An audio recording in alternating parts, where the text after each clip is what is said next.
Sir कल कौन सा कार्यक्रम है? कल हमारे यहाँ हिंदी एवं आधुनिक भारतीय भाषा विभाग की ओर से गंगा प्रसाद विमल का रचना संसार इस पर राष्ट्रीय संगोष्ठी है। हम ये संगोष्ठी उनकी स्मृति में कर रहे हैं, उनके लेखन पर हम उन्हें याद कर रहे हैं। दरअसल गंगा प्रसाद विमल हिंदी के ऐसे कहानीकार कवि रहे हैं जिन्हें अकहानी आंदोलन और अकविता आंदोलन और दोनों के प्रवर्तन का श्रेय जाता है। इतना ही नहीं, सबसे ज़रूरी बात यह है कि विश्व साहित्य और हिंदी साहित्य के बीच एक सेतु का काम उन्होंने किया था। और चाहे वो बुल्गेरियन साहित्य को लेकर के हो या फिर यूरोपीय भाषाओं के और सारे साहित्य हो। आचार्य हजारी प्रसाद द्विवेदी का सानिध्य मिला था उन्होंने, और चंडीगढ़ से बाद दिल्ली में अध्यापन करते हुए जेएनयू में वे अनुवाद विभाग में रहे। उसके बाद हिंदी निदेशालय के निदेशक रहे वो लंबे समय तक।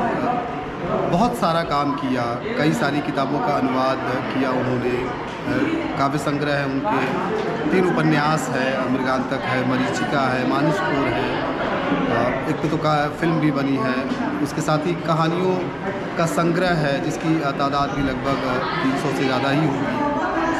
तो ऐसे बहुआयामी और बिल्कुल प्रयोगधर्मी जो रचनाकार हैं, उनकी रचना पर हम बातचीत करने जा रहे हैं।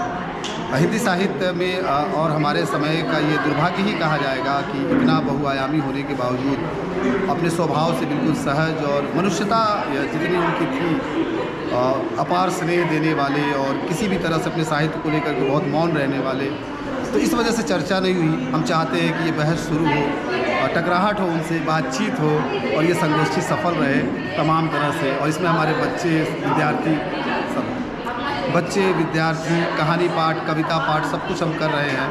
कई सत्रों में ये कार्यक्रम होगा उनकी स्मृतियों में, उनकी कविता पर, उनकी आलोचना पर, उनके अनुवाद पर, उनकी भाषा पर, और एक तरह से कुल मिला करके उनकी रचनात्मकता पर एक बहस शुरू करने जा रहे हैं हम, जिससे कि सभी लोग गंगा प्रसाद विमल पर बातचीत करें और उनका लिखा हुआ सबके सामने आए। Thank you so much sir. बहुत बहुत शुक्रिया। नाम बता दीजिए। धन्यवाद। मैं लक्ष्मण प्रसाद गुप्ता, संयोजक इस संगोष्ठी का।